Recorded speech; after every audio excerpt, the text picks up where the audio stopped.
सुप्रभात। मैं सुधा सक्सेना। हम सब जीवन में हर समय उम्र के हर मोड़ पर अलग अलग लोगों से मिलते हैं और प्रत्येक व्यक्ति की अलग अलग क्षमताएं होती हैं।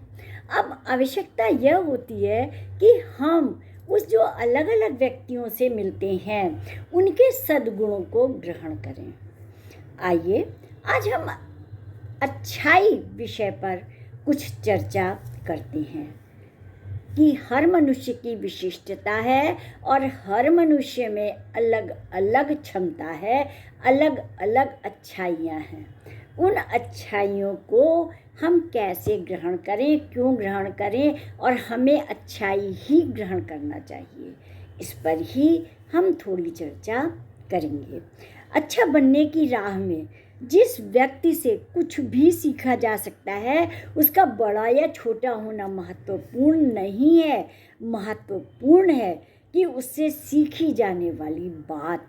यदि किसी बहुत बड़ी हस्ती में कोई ऐब है तो वह त्याज्य है, लेकिन यदि कोई अच्छी बात है तो वह जो है ग्राह्य है।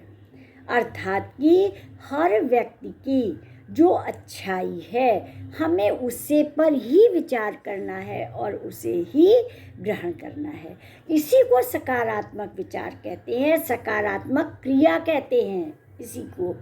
यदि हम देखें तो यदि किसी बहुत छोटे आदमी में कोई सद्गुण है तो उसे हमें ग्रहण करना चाहिए। यही कारण है कि दार्शनिक प्लेटो ने अपने पास कुछ सीखने और ज्ञान हासिल करने वालों से वह स्वयं ही सीखने लगते थे।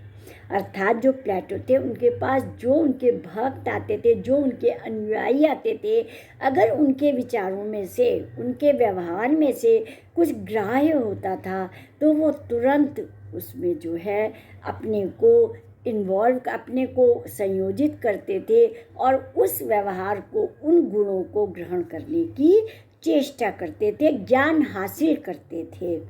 उनका मानना था कि मानव का लक्ष्य मानवता की प्राप्ति है, व्यक्ति विशेष के व्यक्तित्व की प्राप्ति नहीं।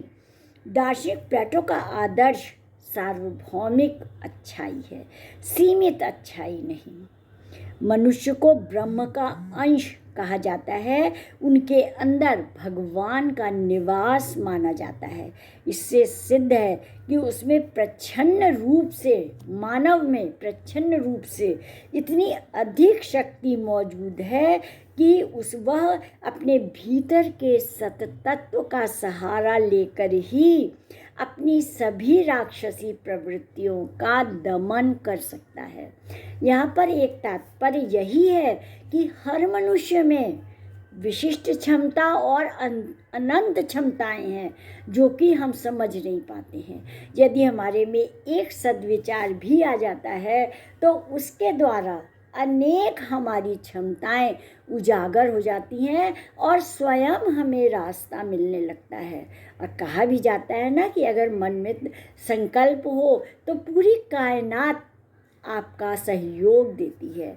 अर्थात कि ईश्वर की शक्ति, पूरी सृष्टि आपके विचारों को सद्विचार बनाने लगती है और अपने भीतर के जब सत्तत्व का सहारा ले लिया जाता है तो सारी राक्षसी प्रवृत्तियों का दमन स्वयं ही हो जाता है।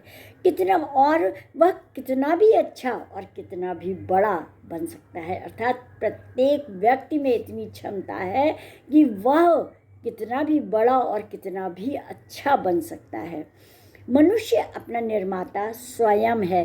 कहा भी गया है अहम ब्रह्मास्मि, जिसके लिए वह प्रेरणा और संबल कहीं से भी और किसी से भी ले सकता है।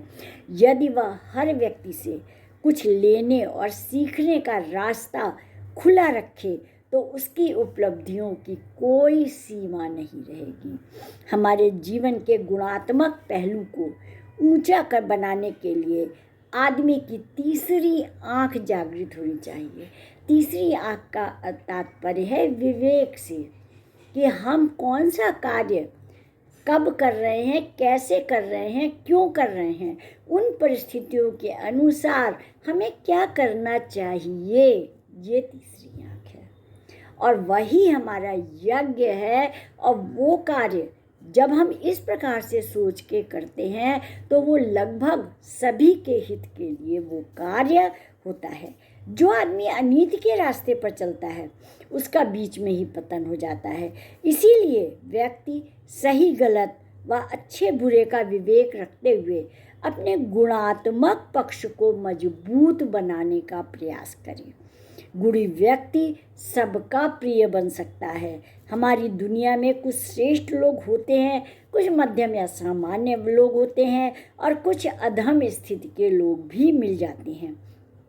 यह दुनिया जो है बहुरंगी है, विभिन्न प्रकार के यहाँ लोग हैं और बहुत सारे कार्य जो हैं वो अच्छे भी हैं। जैसे कहते हैं कि विष्णु का सहस्त्र नाम है, तो सृष्टि को चलाने के लिए वो सहस्त्र काम है जो हमें सृष्टि के विकास में सहयोग देते हैं। तो वो सभी काम अच्छे हैं, वो सभी गुण हैं।